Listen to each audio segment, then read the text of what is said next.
Assalamualaikum warahmatullahi wabarakatuh. Halo teman-teman semuanya. Perkenalkan, nama saya Besti Maharani. Teman-teman bisa memanggil saya Rani. Saya dari jurusan Pendidikan Sosiologi Universitas Sultan Ageng Tirtayasa angkatan tahun 2024.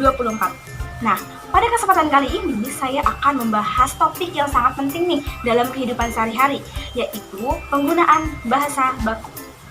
Bahasa bukan hanya sekedar sebagai alat komunikasi saja, tapi juga sebagai cerminan dari kepribadian, pendidikan, dan juga identitas bangsa.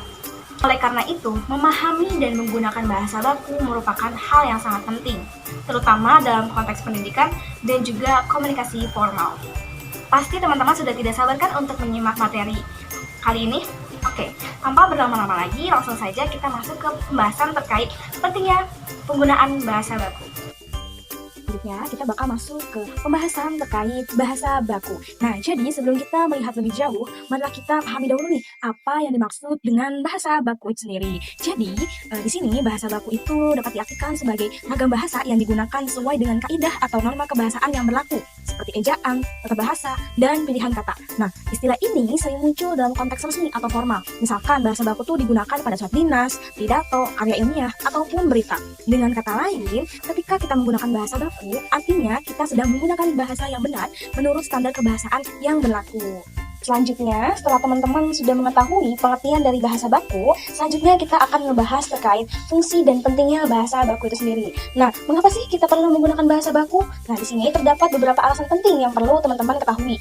Yang pertama, bahasa baku berfungsi sebagai alat pemersatu bangsa, yang dimana meskipun kita berasal dari berbagai suku dan daerah, bahasa baku membantu kita untuk saling memahami. Kemudian, fungsi yang kedua yaitu bahasa baku juga menjadi identitas nasional dan lambang kebangsaan. Nah, melalui penggunaan bahasa baku yang tepat, kita menunjukkan bahwa kita ini menghargai bahasa Indonesia.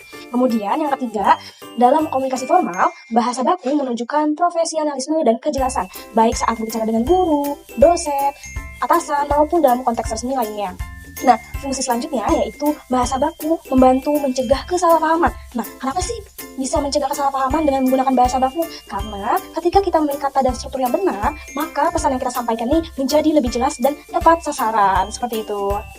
Oke teman-teman, selanjutnya kita masuk ke pembahasan selanjutnya, yaitu perbedaan bahasa baku dan tidak baku nih. Wah, ternyata bahasa baku nih memiliki bahasa tidak baku loh teman-teman, yang biasanya bahasa tidak baku ini udah pasti sering digunakan oleh teman-teman semuanya. Nah, untuk selanjutnya sekarang kita akan lihat nih perbandingan antara bahasa baku dan bahasa tidak baku, agar kita nih makin paham bedanya apa sih bahasa baku dan tidak baku, dan kapan penggunaan bahasa baku dan tidak baku itu ketika kita menggunakannya. Nah, di sini saya punya 1, 2, 3, 4, 5, 6 contoh dalam penggunaan bahasa baku dan tidak baku dalam kehidupan sehari-hari.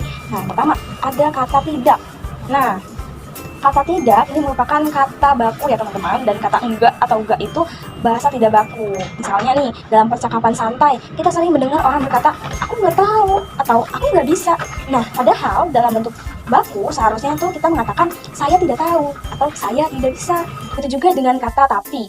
Nah, tapi ini di sini merupakan bahasa tidak baku yang sering kita ucapkan dalam obrolan biasanya. Nah, bentuk baku dari tapi itu adalah tetapi. Kemudian ada kata apotik. Nah, biasanya teman-teman pasti mengucapkan apotik pasti apotik. Nah, apotik itu sendiri itu merupakan bahasa tidak baku teman-teman. Bahasa baku dari apotik adalah apotek pakai e. Kemudian kata karena. Nah, kata karena yang juga sering muncul nih di media sosial. Padahal yang benar adalah karena.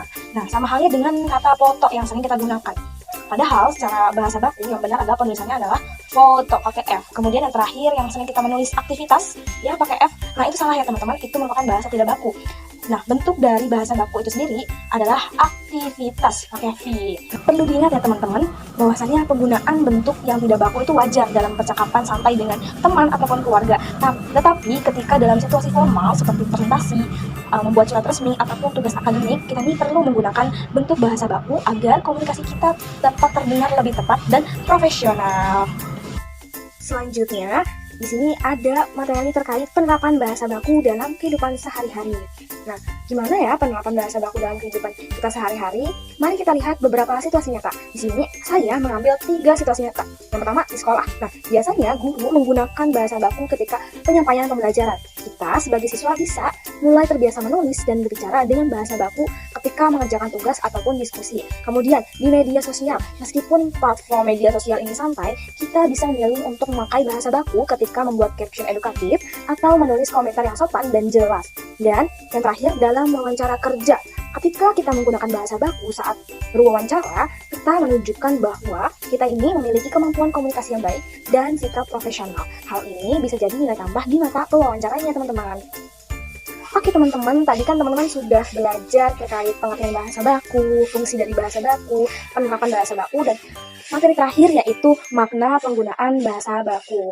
Jadi, bahasa baku ini memiliki makna yang mendalam, teman-teman. Di sini saya punya 3 makna penggunaan bahasa baku itu sendiri.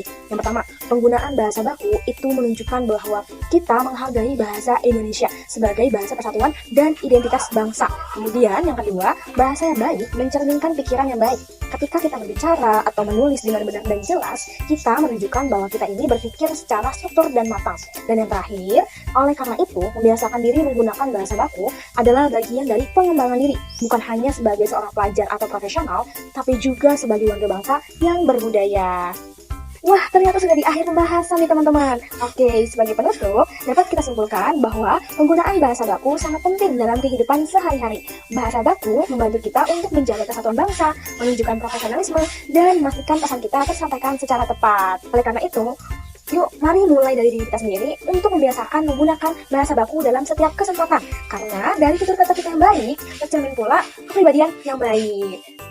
Nah, teman-teman, mungkin itu saja materi yang dapat saya sampaikan mengenai pentingnya penggunaan bahasa baku dalam kehidupan sehari-hari.